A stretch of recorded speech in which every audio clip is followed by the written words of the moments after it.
Welcome back to another episode of Consciously Clueless. I'm your host, Carly, and I'll be your guide on this journey from consciousness to cluelessness and back around again. Today on the podcast, I get to talk to Cara, aka the Grateful Girl. Cara is a vegan food blogger, a recipe developer, an ethical traveler, a social justice advocate, and a budding astrologist, which we will get more into in this episode. What I love about Cara is how she uses her platform to spread this positivity and this light energy while talking about all these really important topics. I can't wait for you to hear it. Enjoy! And using some morning time on this weekend to chat with me. The first question I really love asking people, the podcast is called Consciously Clueless. Yeah, I love that. Yeah, and that came from this place of me wanting to explore that feeling of like, oh man, I've arrived. I'm so conscious. I get it. Yeah. I understand the world. And then those moments where it feels like 5 seconds later, you're like, I have no idea what I'm doing. I'm so clueless. And like everything that comes in between. And just being really honest about that. So I like asking people when we start the interviews, where do you feel like you're on that spectrum of consciousness and cluelessness? Maybe today, maybe in this moment. Yeah, that's a great question. And I love the idea behind Consciously Clueless because it's so true. It's like you are, one day you're like, I have it all figured out. And then the next day you're like, I am barely surviving. I know nothing. Yeah. And I feel like 2020 has definitely been like that for me. Like it's been like a roller coaster of emotions, ups and downs. What I thought I had all figured out in February is so different than what I have now. What's February? When was that? Yeah. I have no idea. I look at pictures like post-COVID and I'm like, who is that person? Because that's totally not me anymore. I've been feeling like this huge like spiritual awakening and this huge shift. And I think so many people are feeling that way, right? Like everything that's happened this year with COVID, the political environment, and also, the Black Lives Matter movement. Like we're seeing this huge shift in the collective, and I think we're moving into a better world, but I think it's definitely something that, we've got to go through the labor pains first, right? To get to this better world that we want to create of more equality for people and opportunities for people as well. And so for me, it's like every day is so different, depending on like what the, what the mood is that day. Some days I'm like, I've got it all figured out. I know exactly the route I need to take. I know exactly what I need to do. And then there's some days where I'm just like, what is my life's purpose? Like, what am I supposed to be doing? And honestly, that's been the question I've been asking myself all year this year has been like, what is my life's purpose? Because I think prior to COVID, I've always been doing my blog, but I feel like it was for different reasons, right? I feel like before COVID, it was like, how do I grow my following, and like just very like artificial. And lately this shift has really started like showing me of, what can I do with my blog? Who can I impact? How can I help? How can I be of service? So a very different shift as to what I was thinking before at the beginning of the year. So that's kind of where I'm at. It's like this roller coaster of emotions of, it's like 2020 has been that roller coaster of you are about to, go over this hump and you're scared. You're like, oh my God, like the drop is coming. But like, as soon as you go down that drop, you're like, I've grown so much from this. And it's almost like this adrenaline rush of like, okay, there's another one coming.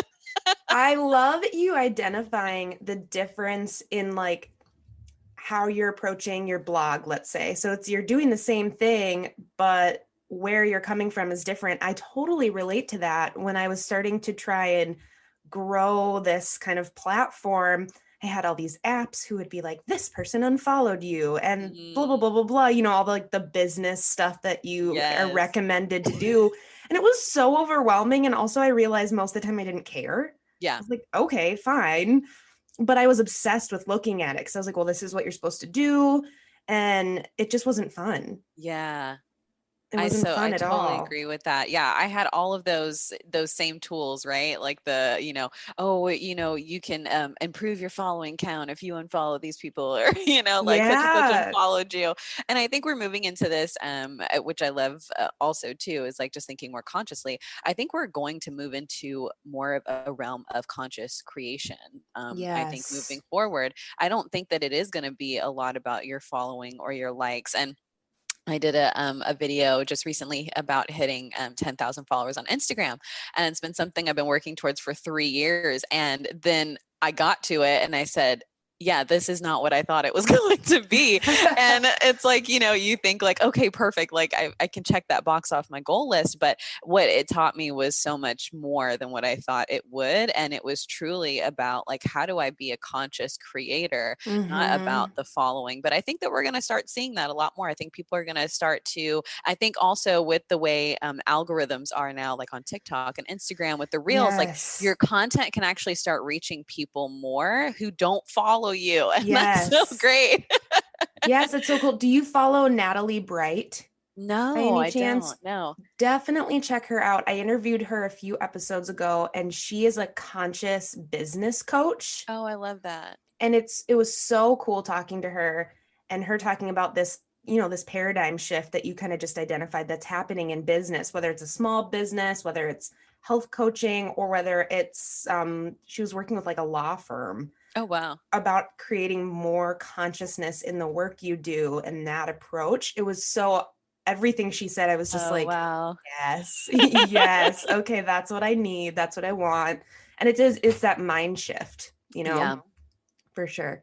So you said this year you've had this kind of like spiritual awakening. Can you talk a little bit more about that? I'm so curious, because that's one of the Yeah. things you Oh my list in your gosh. bio, right? Is spirituality.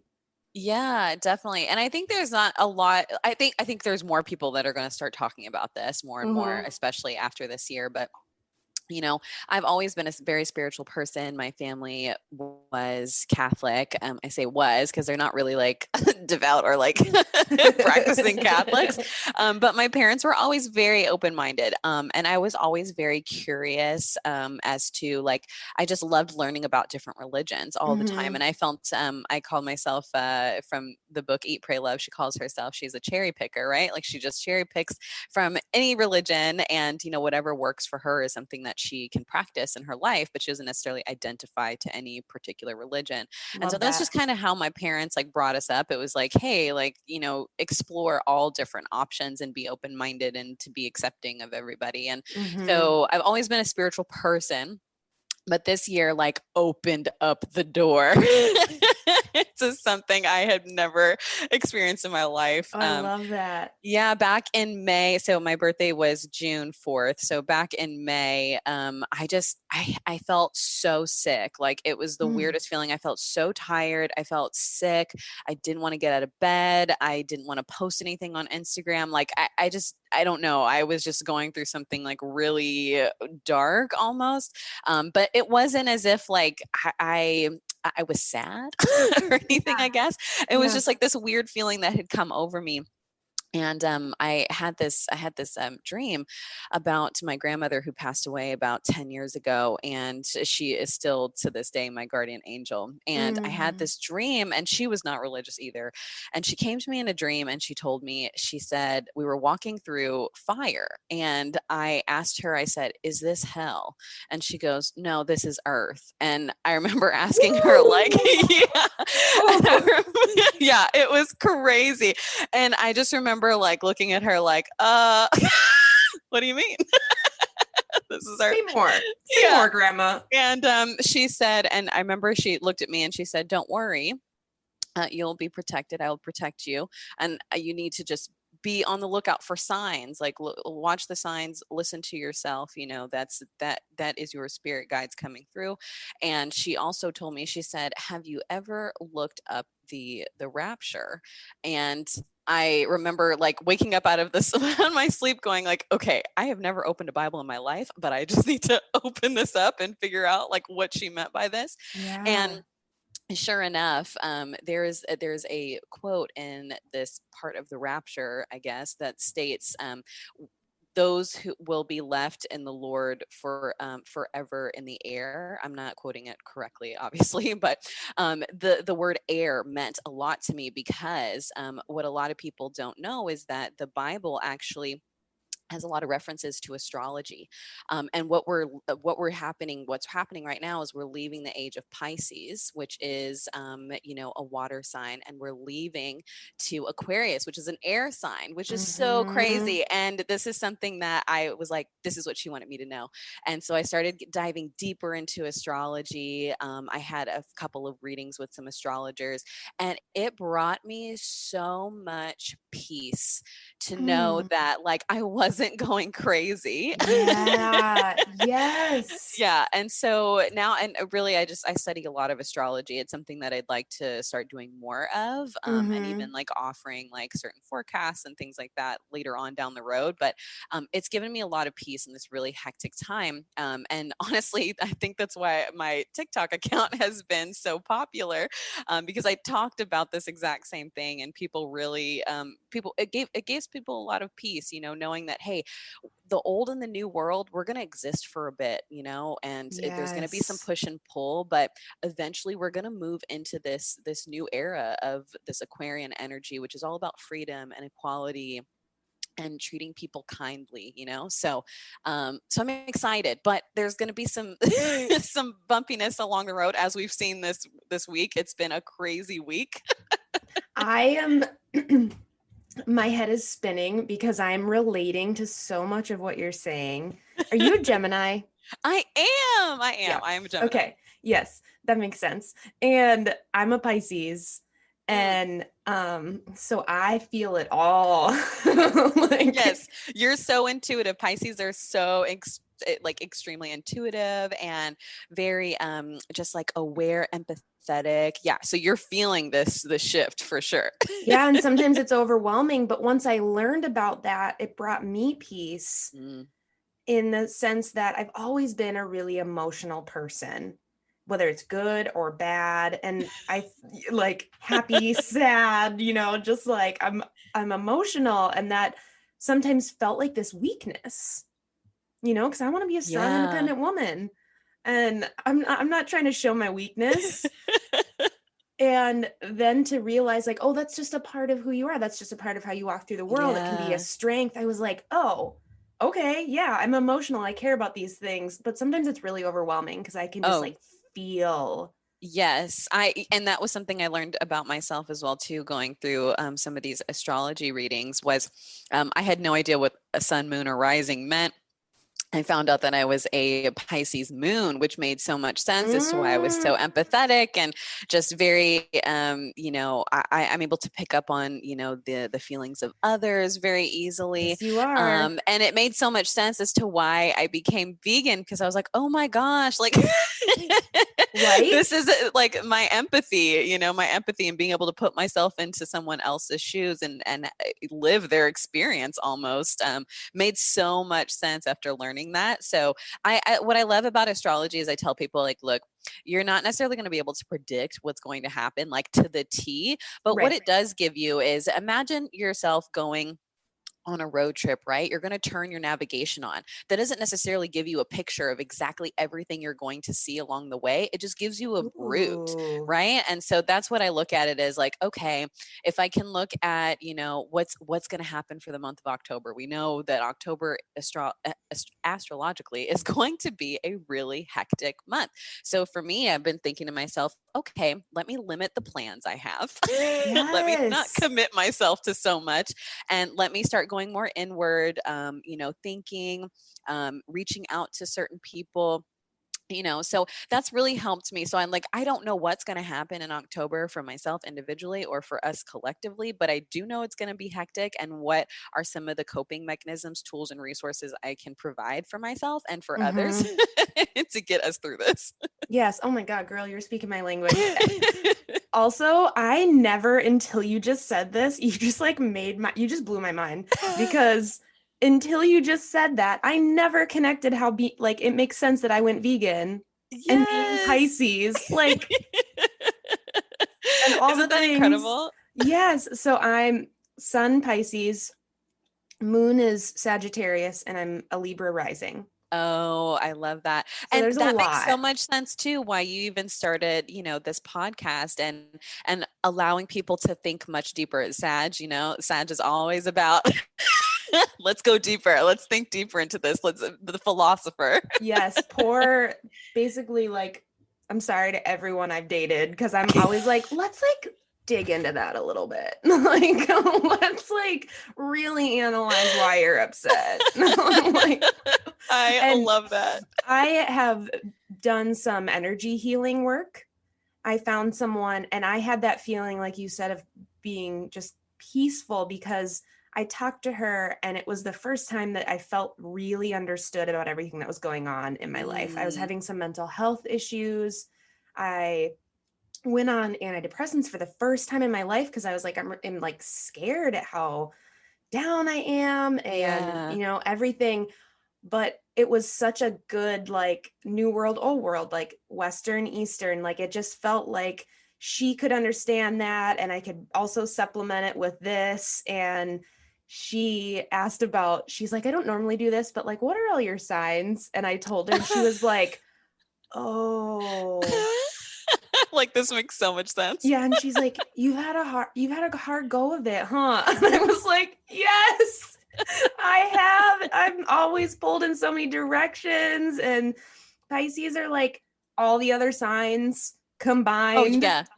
Like, yeah, this makes sense. Everything makes so much sense. I love how you described that with the GPS, though. That is Yeah. such a good visual. It's like, yeah, you're not going to see everything on there on the journey. Yeah, exactly. But it's gonna help you get to where you need to go, like what to be on the lookout for, right? Yes, I love this. Okay, well, let me know when you're ready to do readings, and we'll Right. do a live reading on the podcast I of can't my wait. of my birth chart, and whatever else you want to do.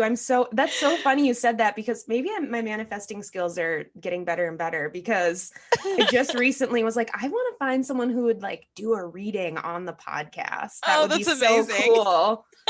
That would be really fun. So you let me know. Yes, I plan to study astrology next year, like going like full in depth into it and like actually taking some courses and things. Oh, I cool. always joke with my partner, I'm like, I want our kids to like come home one day and be like, hey, my mom can read your birth chart. Yes. Oh my gosh, that's amazing. I've seen some funny things on social media, like when you follow some of those astrology accounts, like Yeah. instead of having a gender reveal, you have like a sign reveal, like when they're due, like it's a Pisces. Like, I'm Oh like, my God, I love that. that's amazing. Like, what a fun party. And I'm like, oh, you could just like decorate and all I these love fish. that. Yes. So speaking of vegan, tell me about that journey. How did you become Yeah. vegan? Where did that start? Oh my gosh. So I feel like I had the full like worldwide vegan when I first went vegan. And the reason I say that is because everybody's vegan for different reasons, right? Right. And so I first watched What the Health on Netflix, as many people do in their vegan journey. So I watched What the Health, and I first went vegan for health reasons. And so I Same. look back on that thinking, like, okay, I went vegan for selfish reasons, essentially. Like, I went vegan because I was like, oh my gosh, like, what is it doing to my body? And I ended up going through my fridge and my pantry, and I took everything out that was like high fructose corn syrup, meat, Yes.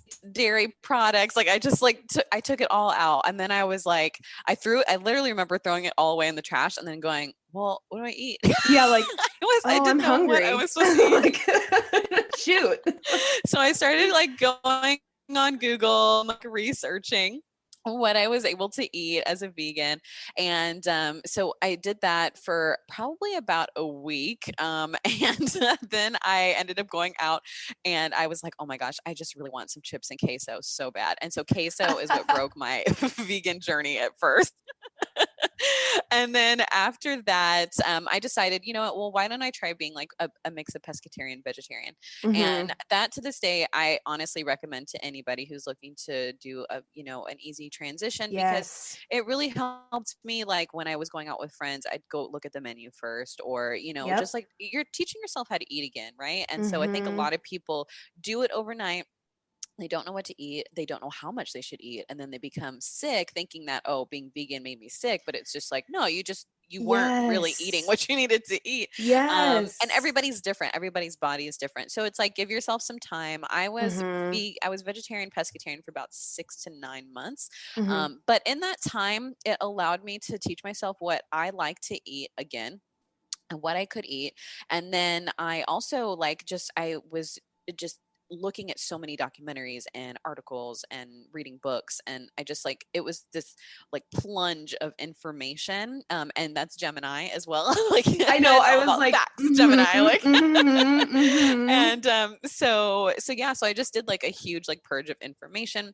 I learned more about how animal agriculture impacts the planet, and that was really the shift of I stopped eating fish at that point. I said, okay, I'm just going to be Mm-hmm. vegetarian. But then once I started learning about the effects on the planet, I started stumbling upon more ethical documentaries. And Yeah. it was I remember I was sitting in a drive-through ordering food for myself, and I was listening to a sustainability podcast, and she had a animal rights activist on the podcast, and she Mm. talked about the egg and dairy industry.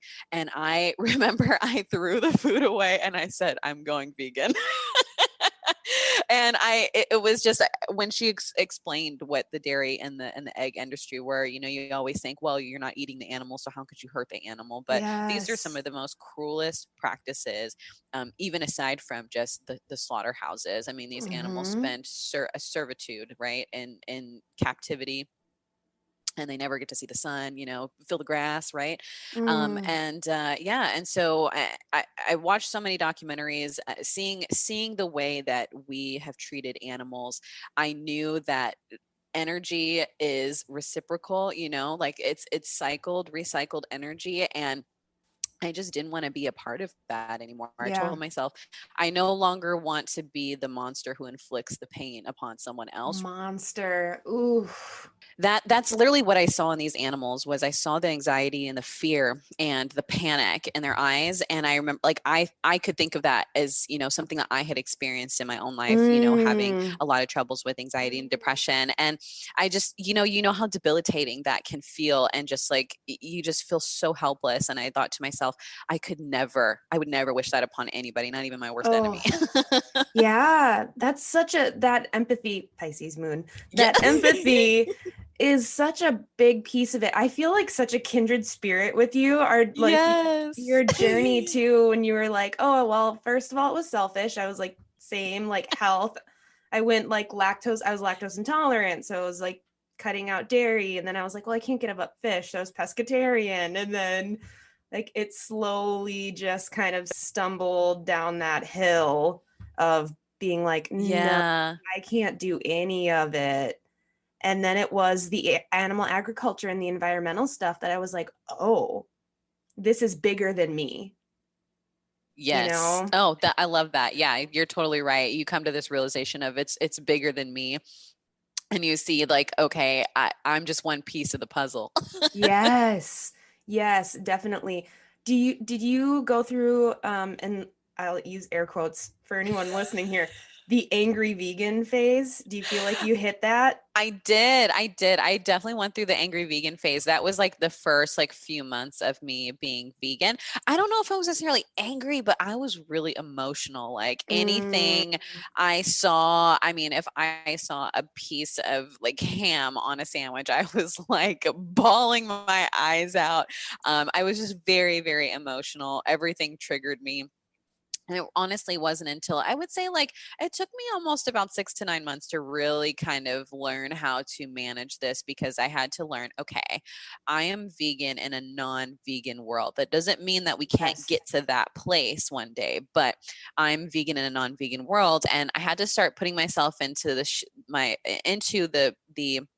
mindset of how would I have wanted someone to talk to me before I realized all of this. And that Yes. was what I started leading with my blog, with my family members, with my friends.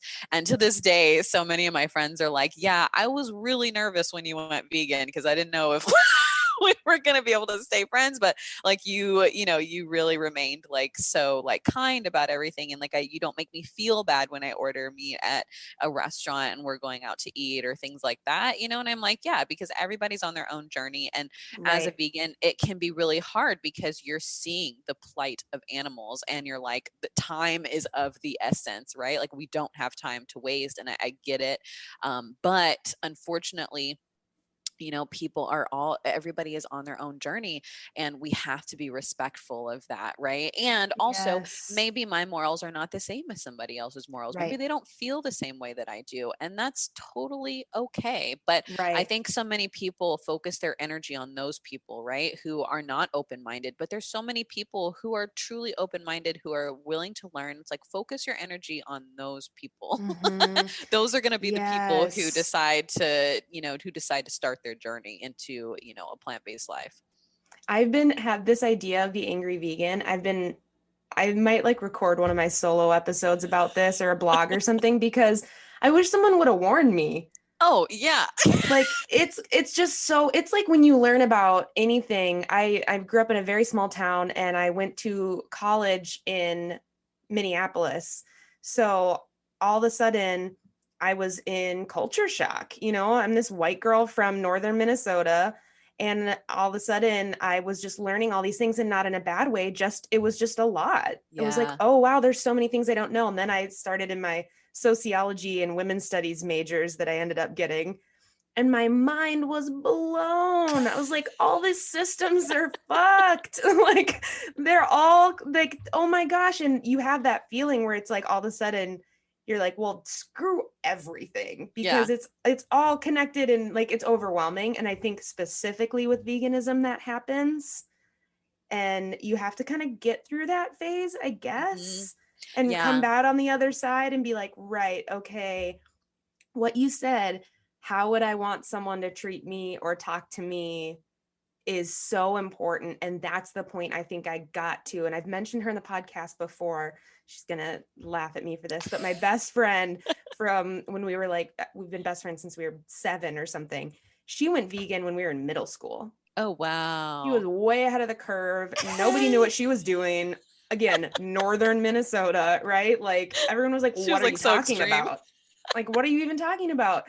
And she's such a kind person and never forced any of it on me. Mhm. And I grew up hunting and fishing and doing all those things. And she was my best friend and still is, and was just I like, love that. so like, let me be on my journey. And when that hit me, I really had this day where it hit me that I was like, oh my gosh, I'm judging people in my life for Hmm. not getting on board with me after I've been vegan for 5 minutes. Yeah.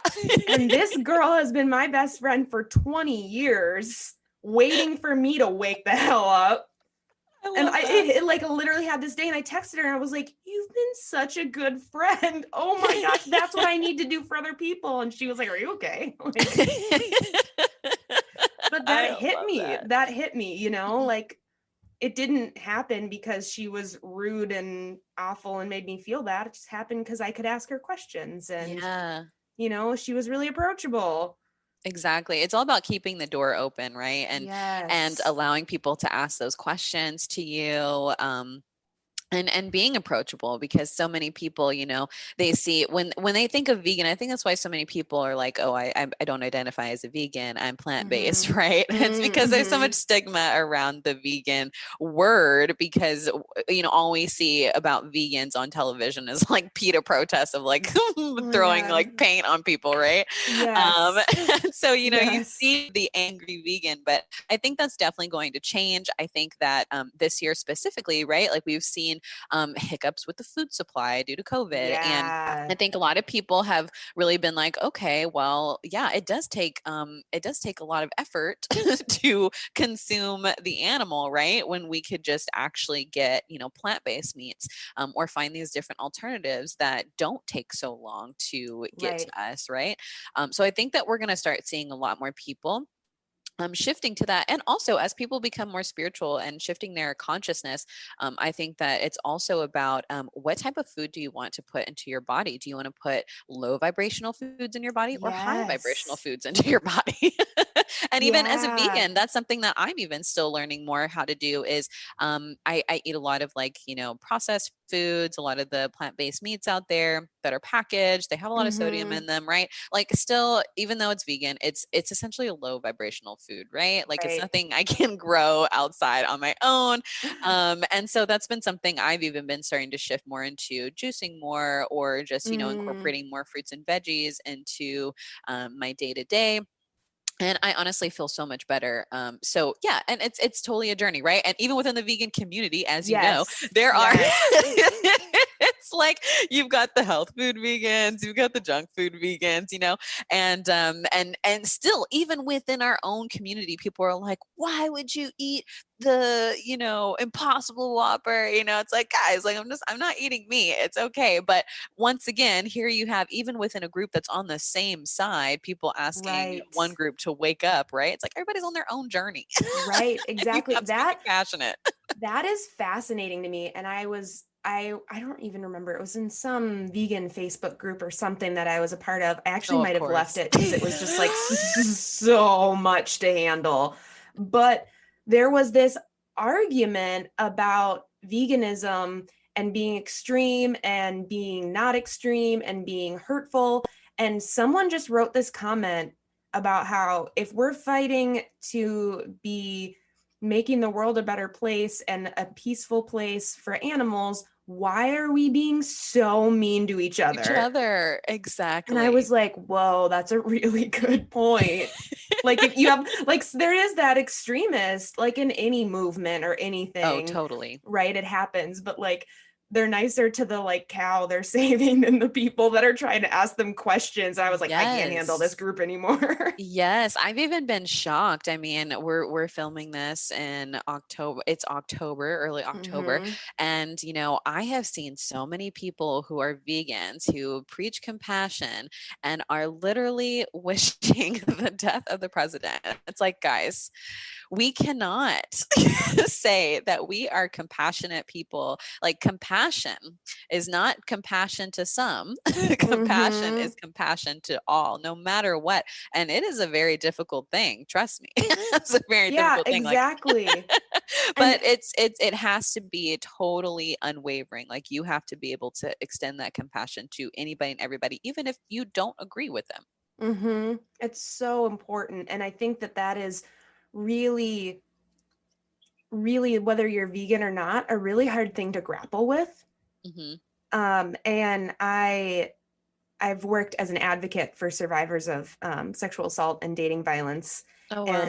and that work is actually one of the reasons I think now that I look back that it was really hard for me is because I'm so empathetic and feel like I Mm, was in secondary survivor with every story. yeah. So I like have shifted how I do healing work, like that felt healing, but now I can do yoga and health coaching and that can be healing, but it's different. But anyway, um, Yeah. I think that I've been most impressed and inspired by the people who have been abused and traumatized, but still can have compassion and still Yeah. and still can move through the world with that feeling of empathy and understand human nature. And I'm not saying excuse their abusers or any of that, but just like to move through the world and to like let that go or to do their own healing that doesn't involve like sticking pins in a voodoo doll Yeah. or whatever, although that does kind of sound healing. But I just, that has been a source of inspiration for me for sure on how to remember to Yeah. have compassion because that's brutal. Yeah. And that's so interesting that you said that, because that's, to me, is like a full circle moment. I had this whole journey, but I truly believe that it was my dog that really allowed me to make the connection. Like, I had all the Mm. information, right? But just because Mm-hmm. you have the information doesn't mean you make the connection. And Yep. I found him. He's a huge pit bull.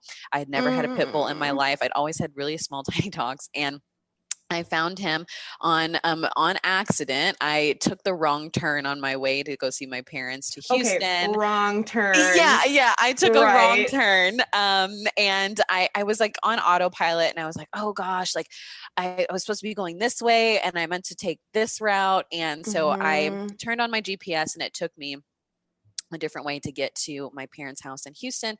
And so it took me down all these country dirt back roads, and I saw this thing in the middle of the road, and it was him. He was laying down. Shortly after I rescued him, I was able to learn from the neighbor that was out there, said, hey, he's been out here for at least a week, I know. And we've called animal control a couple of times. Nobody's been able to catch him, which is kind of funny because all he does is sleep now. So I'm like, I don't know how they didn't catch him. But I stayed with him for like 45 minutes because I didn't know if he was aggressive or not. I mean, he's a huge dog. I didn't know if he was aggressive or not. And I just stayed with him and talked with him and like, just got him used to me. And I realized that when I took him back home, I set him all up, his crate. I got him everything he needed. And I just, the sadness that was in his eyes. And then, over time, he started to light up. He started sleeping in the bed with me and my partner. Like, he's our baby now. And I thought to myself, someone left him there and he didn't leave. He didn't leave because he thought that they were going to come back for him. And that's why he was in that spot the whole time. And I thought to myself, if he could forgive and still had the capacity to love us, no, like 100%, like that to me was the turning point of like, wow, like, do we even deserve animals? Because like, look how girl, you're gonna make me cry. I know his story is so beautiful. I'm actually going to be doing a YouTube video all about his story. Perfect. Yeah, he's such a big love bug. But yeah, I thought to myself, that was really one of the things that allowed me to make that connection was, animals, no matter what, you hear these terrible stories of things that happen to animals, and yet they can still go to a family or still live out their life and still trust humans, right? Even though we have done such terrible things to them, they can still trust us, So yeah, so that's really where I make that connection to my compassion. And animals are so much more connected to like the vibrations of the world. I think that we tune out and we disconnect from as we get older. I think we are as children. Oh, for sure. So much more connected to that. But like one of my parents' rescues dogs is a pit bull Great Dane. Oh my God, huge.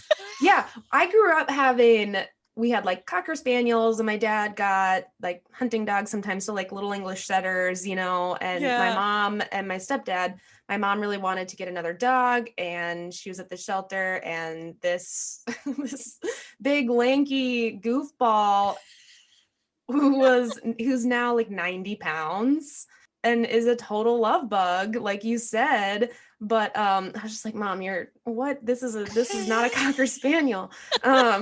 But he was, found on the side of the road, and he had a gash in his head. So who knows what happened to him and his journey and his story. But then he just he loves us, he wants to snuggle, and he gets protective sometimes and has some fear of men, which don't blame him. Yeah.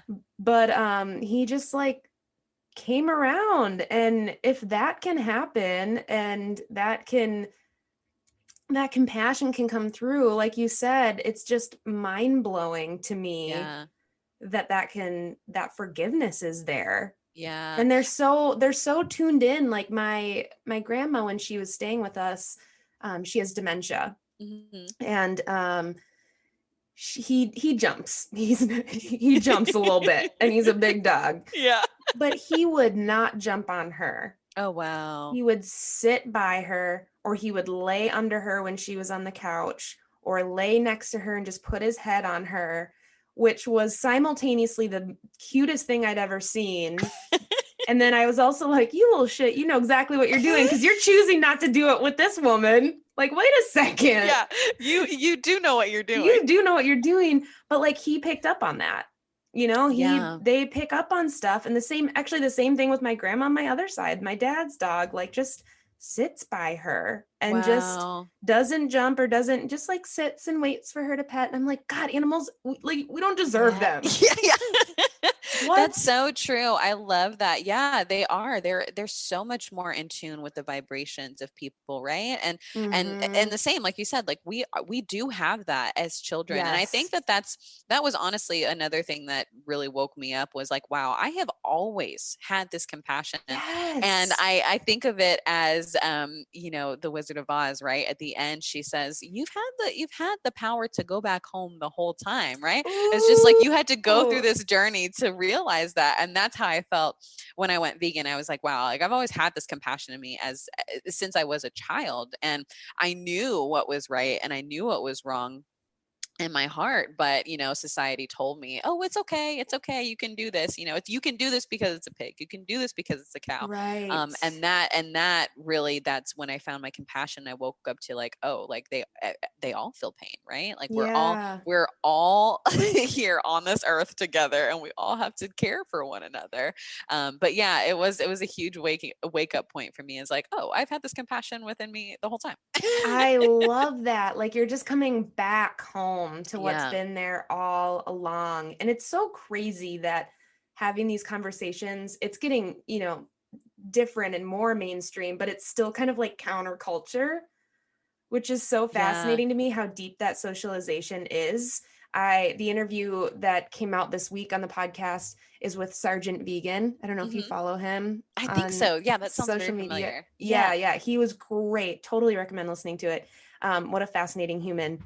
But he is straight edge, Hmm. so he doesn't drink, and he's been vegan since 1992, Oh, wow. which is the year I was born. Oh, yeah, Like, yeah, yeah, right. so it's like, oh my God, that was a long time ago. Time ago, Like, yeah. that vegan options were a little different, Oh my gosh, you so know? limited. And we were just saying how wild it is to not drink and to make ethical food choices is like rebellious. Like, Yeah. that's how deeply ingrained these things in our society is to like choose to abstain from alcohol and to choose to abstain from animal products is like a rebellious act. Yeah. Like, it's wild when, like, I said it out loud in the interview and I was like, oh, that's so weird. Yeah. Isn't that so crazy? Yes, so deeply ingrained. So how did you start blogging and getting into producing YouTube videos? Like, what made you feel like, oh, I should be producing content around these issues? Yeah. Well, I also think too, it goes back to my sign of being a Gemini. Like I, communication, right, is just like in the Yes. wheelhouse of a Gemini. But before I started doing my vegan blog, I had a blog with one of my friends when I first moved to Austin because the food in Austin was just incredible. The food scene here is amazing. So I was like, I really just wanted an excuse to go eat. So I was like, well, I'm going to start a blog. Mm-hmm, mm-hmm, mm-hmm, mm-hmm. And something I had always wanted to like be a blogger. I think it was like growing up as a kid watching like Carrie Bradshaw on Sex and the City. Like I was like, I want to live that life. Yes. Yes. I had a blog in college that was like totally different from this. Before I was vegan, I was like, I'm a writer, like Yeah. just like Carrie. Like, I'm like imagining the voice. I'm so glad you said that. Like, Yes, like that's who I thought I was gonna grow up to be oh, in my head, and yes. like maybe in a way I have been, but yeah, I've always wanted to. I grew up also like wanting to be an actress and Mm-hmm. taking acting classes and all of these things. And it was so interesting that when I started creating my blog and started learning how to edit for YouTube and filming and all of these different skills, I realized like, wow, my whole life has been actually preparing me for this, right? Like Mm-hmm. every step of the way that I thought, oh, like, okay, I tried acting and it didn't work out, right? Like, but I actually was able to take skills from that and put this into my For business, sure. so it's like there's all these steps you think that are like what am I doing here with my life? Like this isn't Right. bringing me anything, but in reality it truly is, right? Like your Mm-hmm. path is of no accident.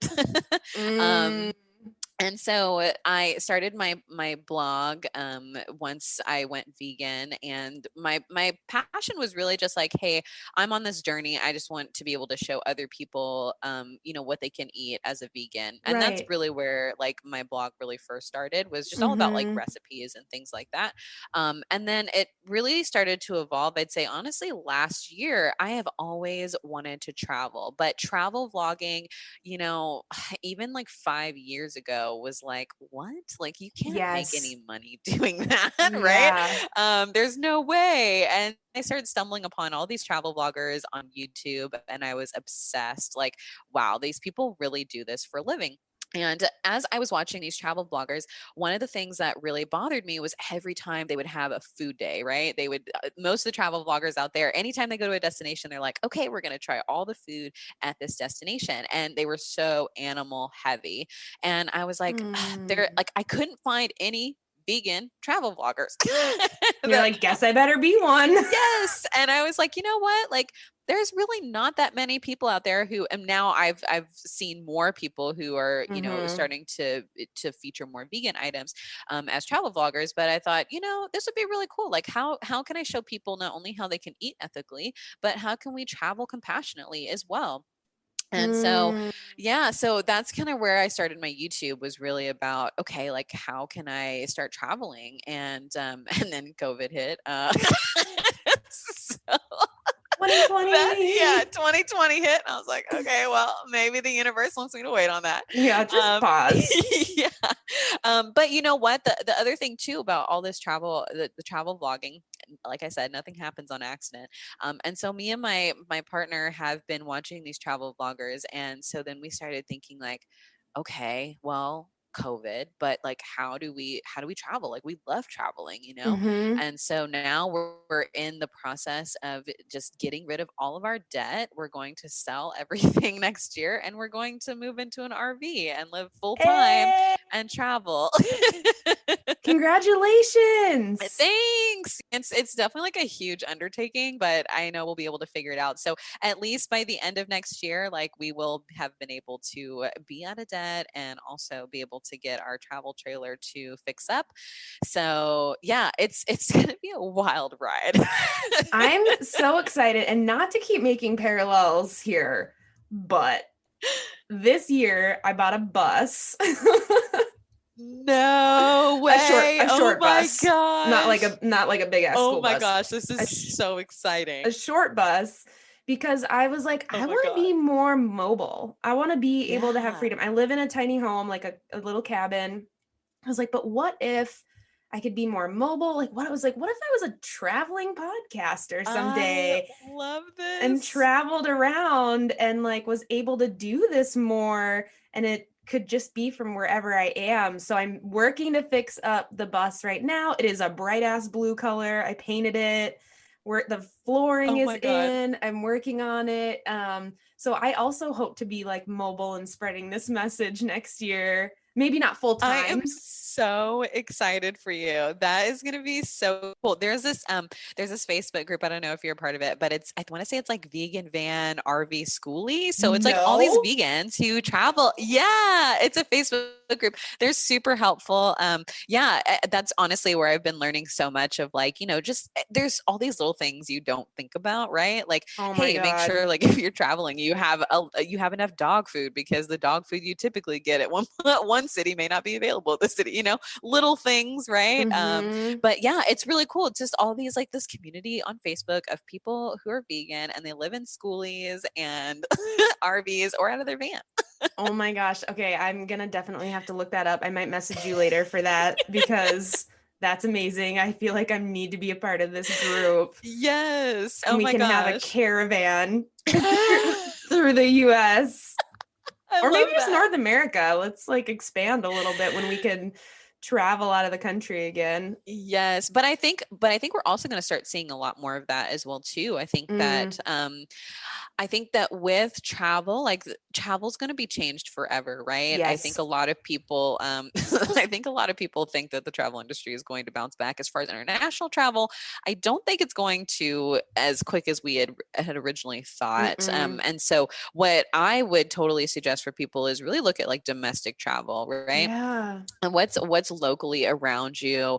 What can you drive to? Because I actually work full time in vacation rentals, and I remember when Oh, COVID hit okay. thinking, oh my gosh, this is going to be like devastating for the industry. And while it has been devastating for travel, it actually has been really a great, like COVID actually has surpassed a lot of people's revenue this year Mm-hmm. in the vacation rental sector, and also in like RVs and camping, camper vans, all of those things. Like they have Yes. gone skyrocket out the roof. And before we were looking at an RV for this year, and we couldn't find one. Like they were gone. That's what I've heard. Like Isn't that you've wild? had to like jump on them. Yeah.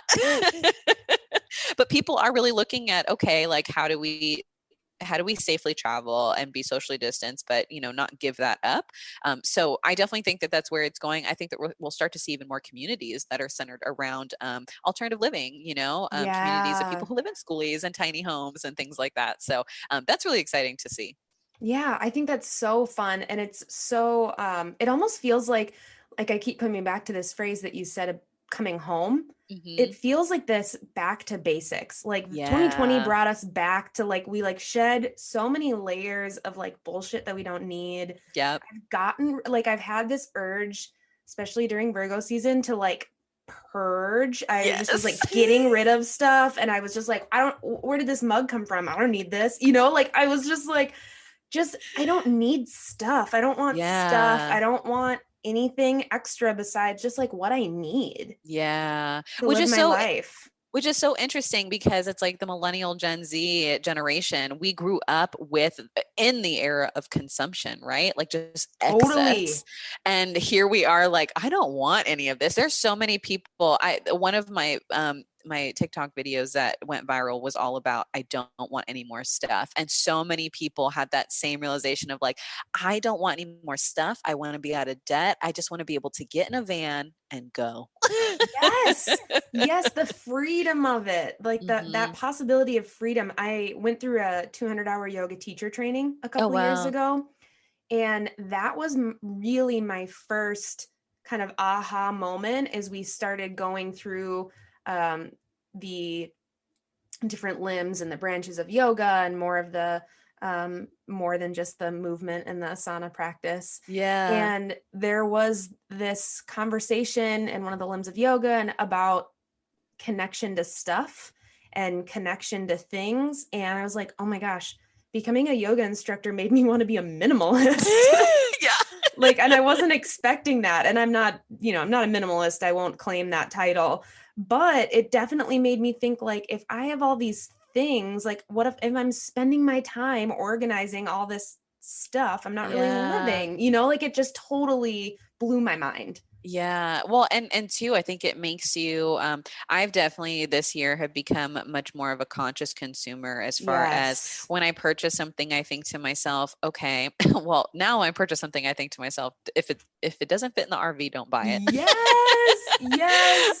But also too, I recognize now, like I'm the owner of this. Like I am the Mm, protector of this thing that I'm purchasing. And like when I'm done with it, will I resell it? Will I yep. recycle it? Will I, Yep. like I think about the whole lifespan of this one purchase, and that may seem like really weird to some people, like just Yeah. buy it, but now Yeah. I really think through it. Like how will this break down? Is it biodegradable? Is it compostable? Because yeah, you are essentially now becoming the owner. You're the parent of this thing Yes. now. Yes, I totally relate. And it makes me appreciate the things that I bring into my space a lot more Yeah. too. Like, this is so silly. I really wanted new sheets and new bedding. Yeah. I hadn't bought myself new sheets or bedding in years. You just like kind Yeah. of like make Because your it's bed in not the something you think morning about, and you're right? like, whatever, whatever. It's like you spend like a third of your life in bed, right? So I was like, I want like really nice stuff. And so I did all this research and am notorious for a little too much research when I'm trying to make a decision. Maybe Same. some may say, but I found this company that sells, more eco-friendly conscious products, and from different other companies, kind of this hub made trade, I think. Mm-hmm. And I found these eucalyptus sheets Oh, wow. and duvet cover, and they were more expensive than I would normally pay. And I finally made the decision to buy them. And literally, I'm like such an adult, because a purchase hasn't made me this happy in so long. Like, it's been like 2 weeks, I think, with these sheets.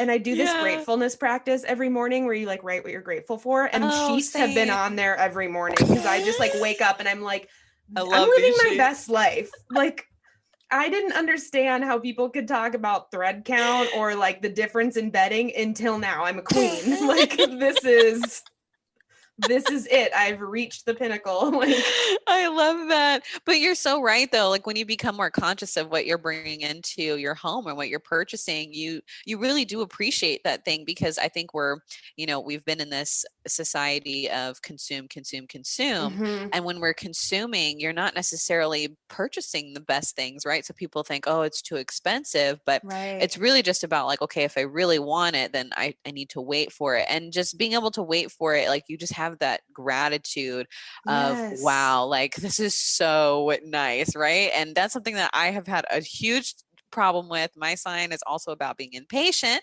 So Mm. it's really hard for me to Mm-hmm. like just sit still and be like, okay, you need to wait for this. Mm-hmm. So yeah, so definitely I think that that's a total mind shift as well too, is like, how do you consume consciously?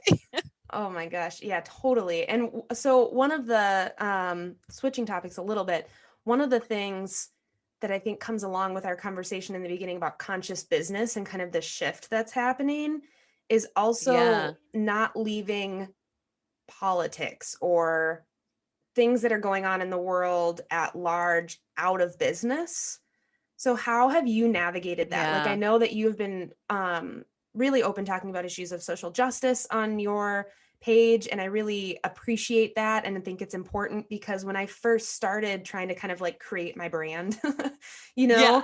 I was like, do I talk about all these things I'm passionate Mhm. about? And I protest every Friday for Black Lives Matter. Like, do I post those pictures, or Yeah. what do I do? And then I was like, but if I don't, it's not authentic. It's not Yeah. me. That is who I am. So if you want to work with me, that's what you get. But it's kind of split when you read about, if you dive into business stuff like I did in the beginning, and now I'm just like, oh God, what a waste of time. But like, how to, like, do I talk about politics in my business? And some people say yes, but a lot of people say no, Yeah. because it's polarizing or whatever. And I just couldn't do it. So how have you Yeah. navigated that? Because I think you do it really beautifully, and it's something I appreciate about following you. Oh, thank you. Yeah, it Mm-hmm. was I think gosh, and everything that happened with the Black Lives Matter protests this year in particular happened right after, George Floyd, and Mm-hmm. that was right in the middle of this like spiritual awakening for me.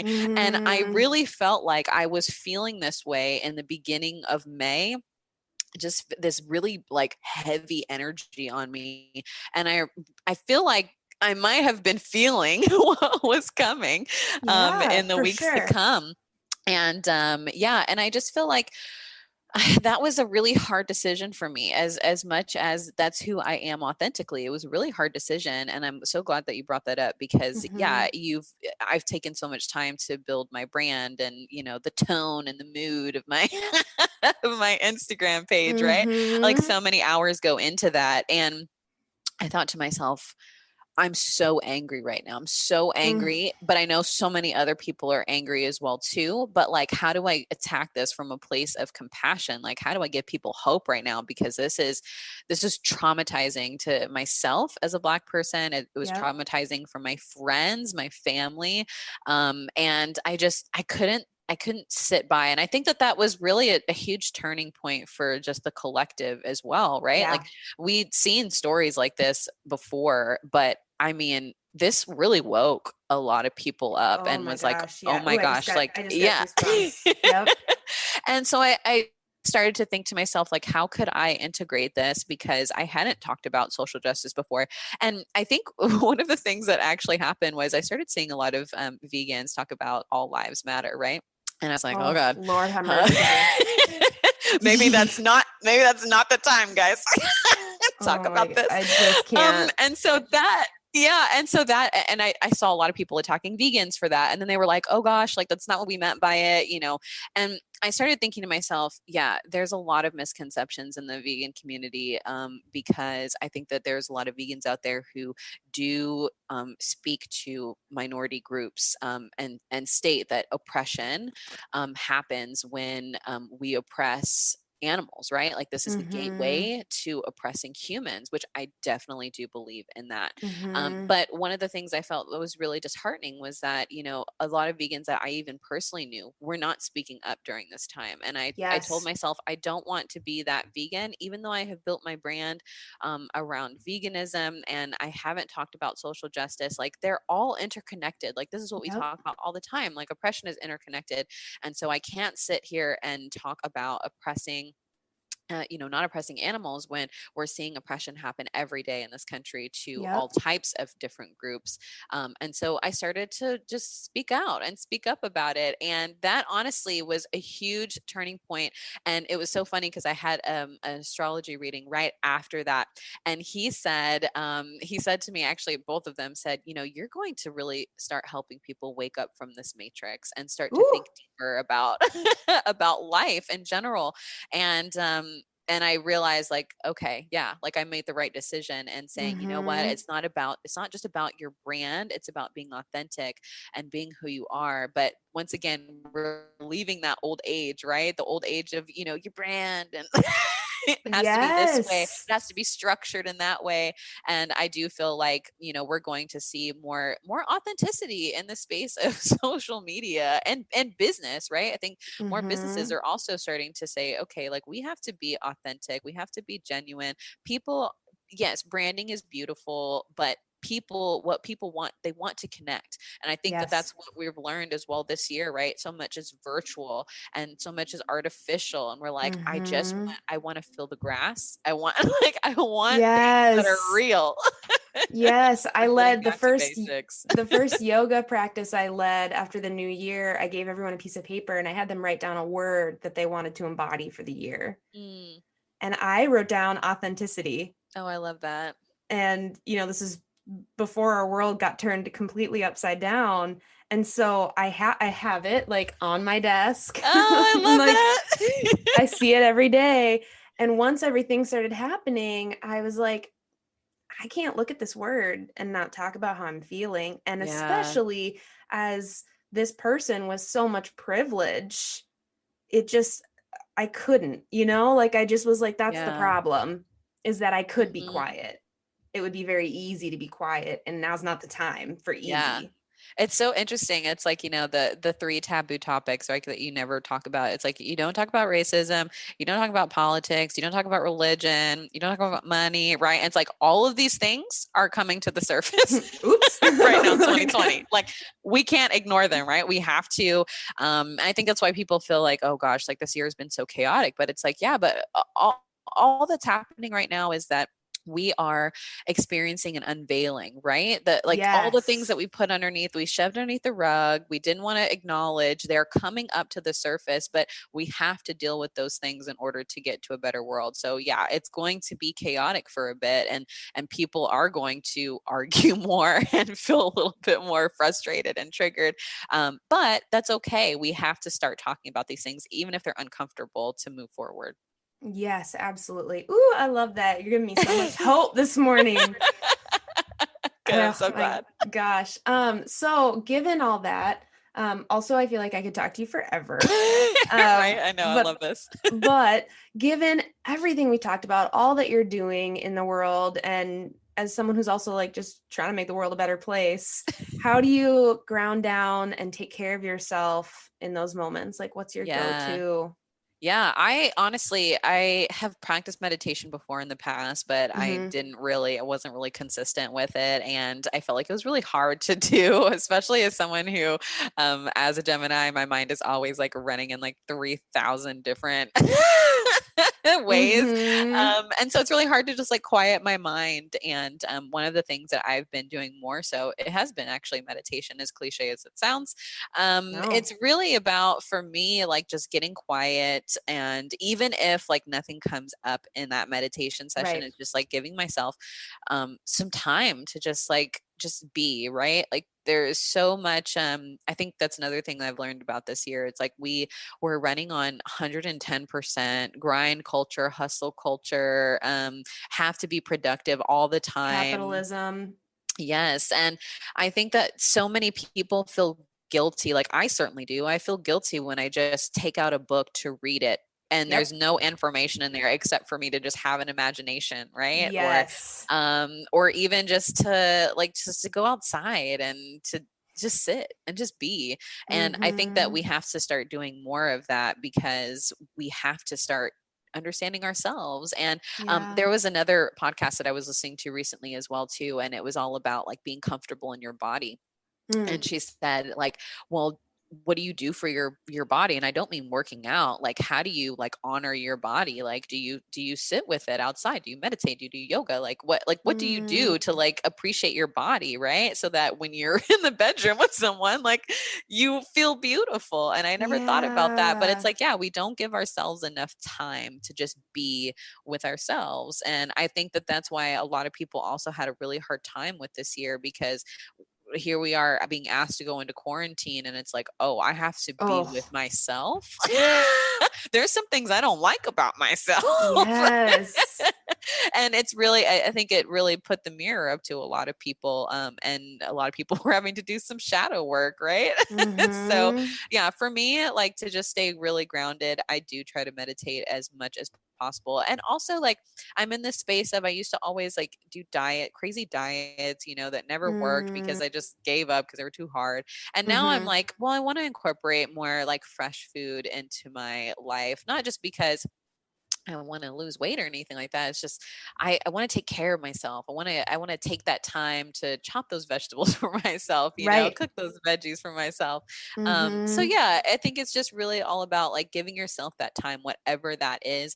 And I shared a quote the other day on my Instagram, and it was about you need to take care of yourself so that you have enough of yourself to give to others as opposed to what's left of yourself. And that really resonated for me a lot.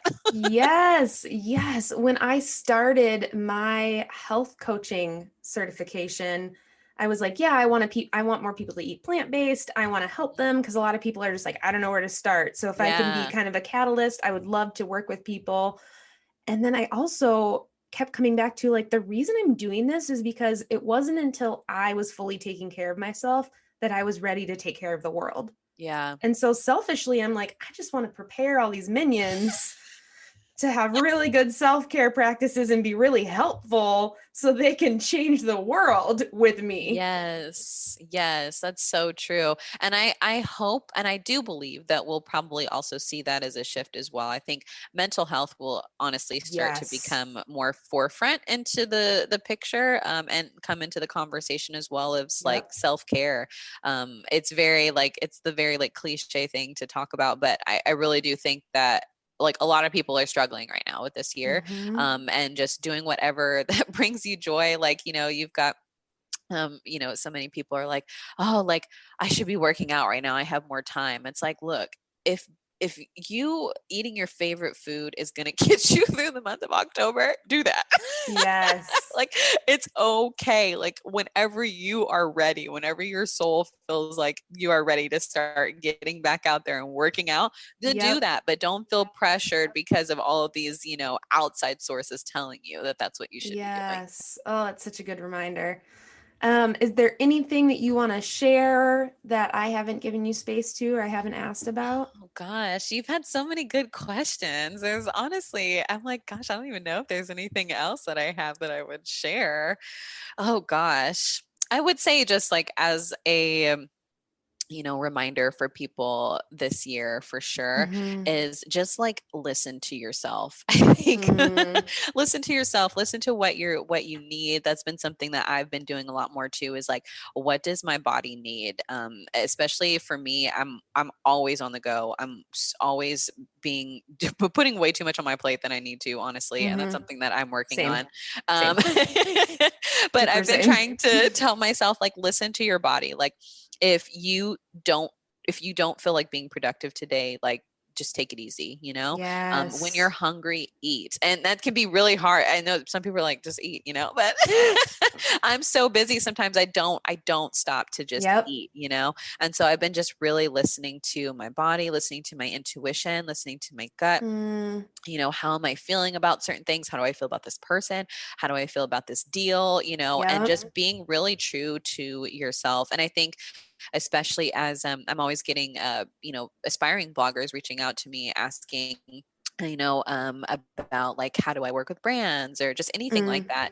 And to me, it's just really about like trusting yourself, trusting your intuition, and being true to who you are. And one of the things I always tell people who are looking to start a blog or a business even is, mm-hmm. one of the things I look for in every business is your mission statement. So I, as a Mm, blogger, created a mission statement for myself, interesting. and that really helps me. Like, when I get brand deals, I'm like, does this coincide with my mission statement? If it doesn't, then I just Yeah. have to respectfully decline that.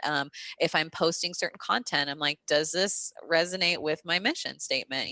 And so that just kind of helps me stay grounded. So, and you can do that for anything. We even have a mission statement for like our wedding, coming up. Like, Oh, yay. yeah, it's like, okay, like, we want to work with vendors who are going to use sustainable products, or, things Right. like that. It's like anything that you do that's important to you. I definitely think like having a mission statement for your life, for your business, with your partner, it's so important. I love that.